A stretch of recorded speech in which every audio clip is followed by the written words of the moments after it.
எல்லாம் கட் பண்ணி வச்சுருக்குது. உருளைக்கிழங்கு, தக்காளி, பூண்டு, வெங்காயம், கீரையெல்லாம் கட் பண்ணியாச்சு. கடுகு போட்டுக்கலாம், கொஞ்சமாக சீரகம்,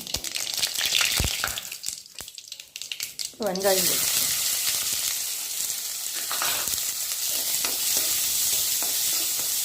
தக்காளி,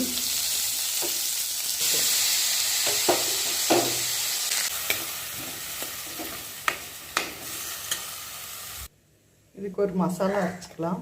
பெரிய வெங்காயம் 2, 15 பல்,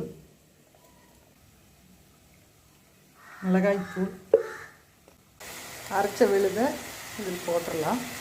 போட்டு நல்லா பச்சை வாசனை போகணும். இப்போ கீரையை போட்டுடலாம்.